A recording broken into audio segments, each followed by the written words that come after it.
Bom, bem-vindos à quarta aula desse curso.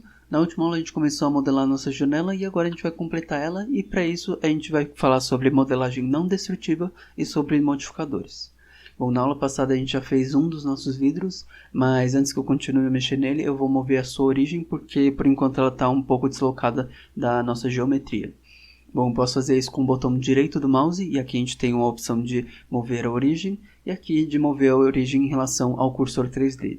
Essa opção é bem útil porque, como a gente viu na última aula, a gente pode mover o nosso cursor 3D em relação a um elemento que a gente quiser, por exemplo, esse ponto aqui.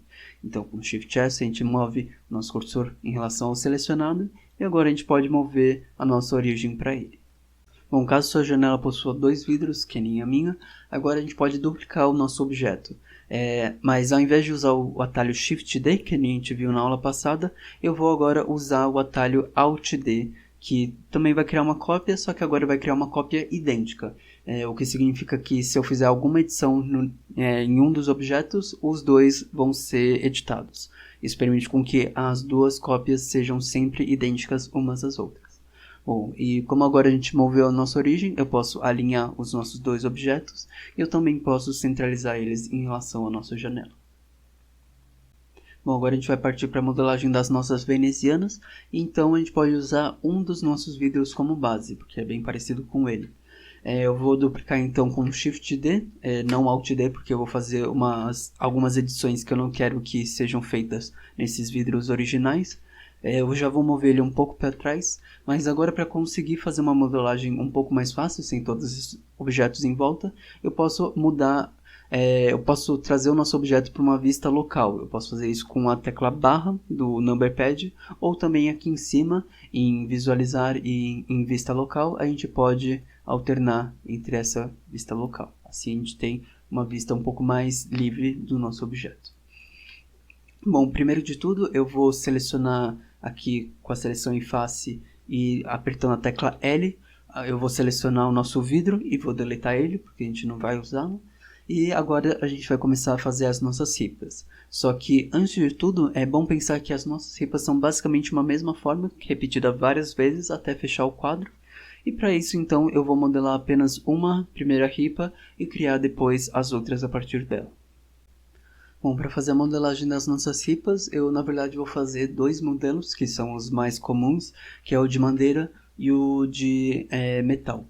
Bom, eu vou duplicar aqui só para conseguir mostrar os dois, depois eu vou deletar, mas primeiro na ripa de madeira eu vou usar já essa face aqui do nosso objeto original como base, vou duplicar ela e separar em um novo objeto, e eu basicamente vou fazer ela ser já dar um pouco de espessura para ela e mover essa face um pouco para cima para que ela seja inclinada.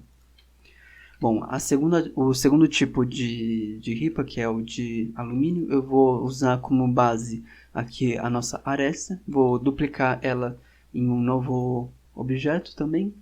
Eu já vou centralizá-la em relação à nossa janela, vou fazer ela com mais ou menos uns 5 centímetros de altura.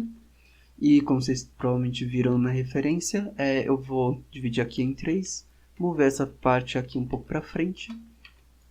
E só para eu conseguir fechar, aqui eu vou extrudar ela para dentro. Assim, quando eu duplicar o nosso objeto, ele vai ficar fechado.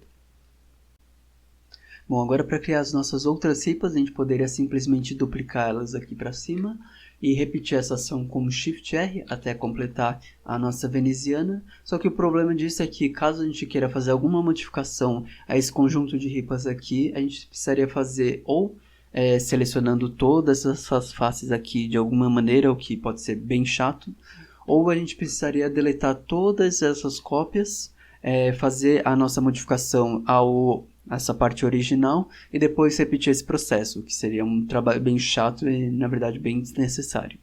Mas é para situações como essas aqui que a gente tem no Blender uma série de modificadores que permitem com que a gente tenha uma geometria base como essa daqui e a partir dela a gente consiga gerar o resto do nosso objeto automaticamente sem ter que remodelar ele por inteiro.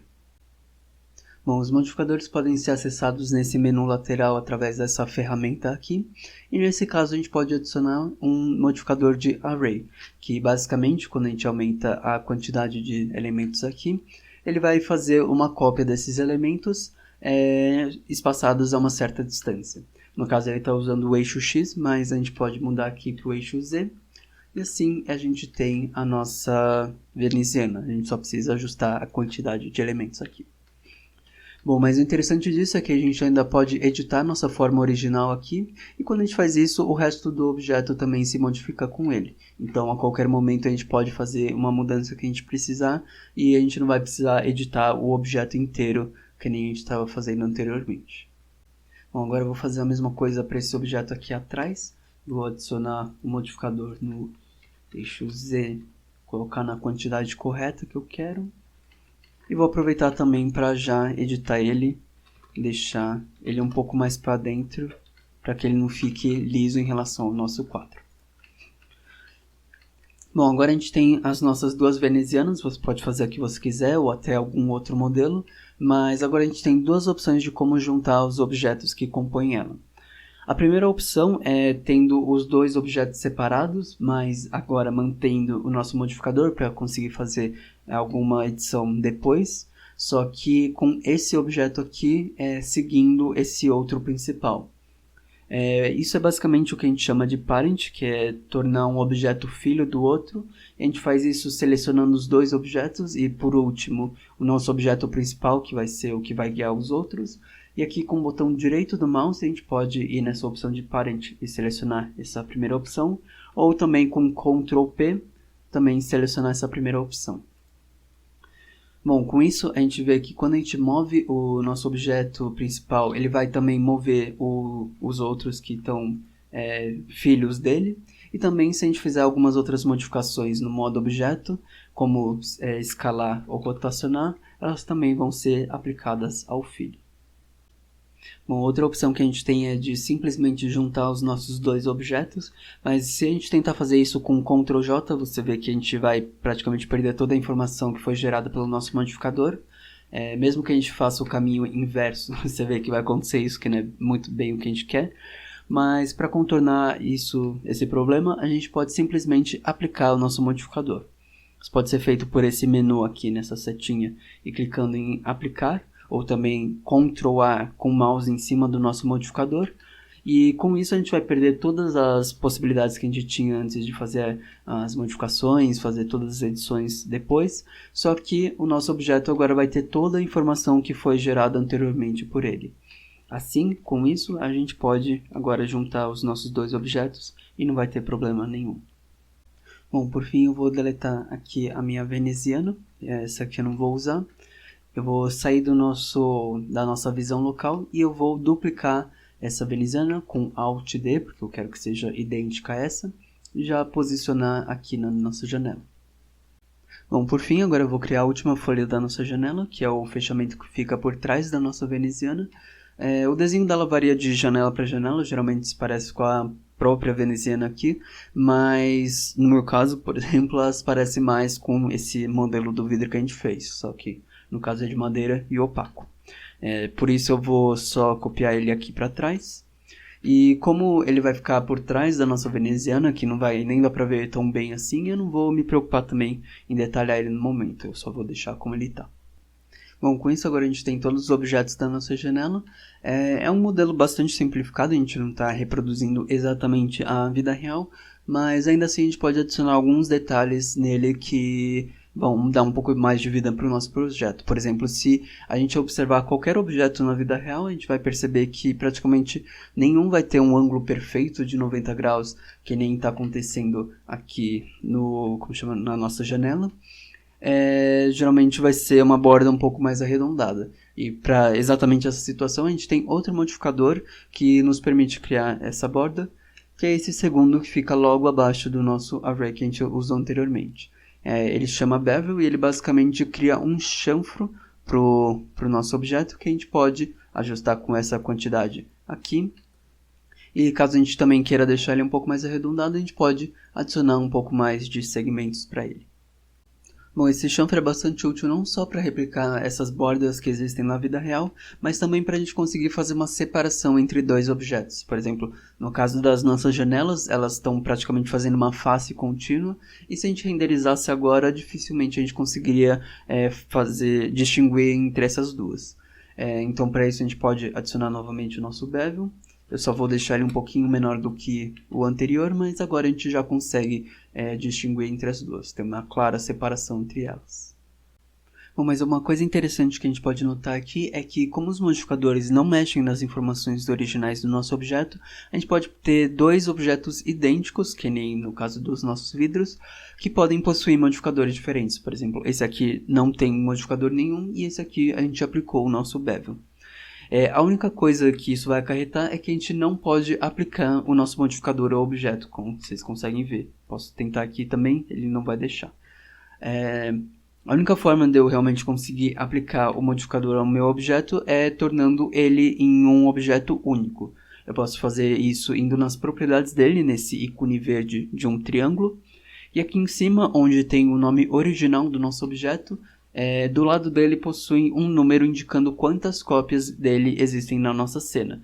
Então, por exemplo, se eu duplicar ele novamente, vocês veem que esse número vai subir. Mas se eu clicar nesse número, agora eu vou criar um objeto único. E com isso eu posso aplicar o meu modificador, como vocês podem ver. Bom, mas para a gente agora aplicar esse mesmo modificador para o resto dos nossos objetos e para a gente ter que ficar fazendo isso, adicionando um por um, o que a gente pode fazer é deixar o objeto que já tem o modificador que a gente quer como o ativo, selecionar os outros objetos que a gente quer que também tenham ele, e com Ctrl L a gente pode selecionar a opção de copiar os modificadores, e assim todos eles vão ficar com o nosso chanfro. E com isso também vai ter um pouco mais de detalhe para a nossa janela. Bom, com isso a gente terminou a modelagem da nossa janela, mas antes de eu finalizar a aula eu gostaria de comentar um erro que é bastante comum quando a gente está começando a aprender Blender. Então, se eu adicionar, por exemplo, um objeto e deixar ele numa escala não uniforme, então, por exemplo, escalar 2 vezes no eixo Z, se eu agora aplicar um bevel, você vai ver que ele vai ter uma deformação nesse mesmo eixo Z que eu mostrei.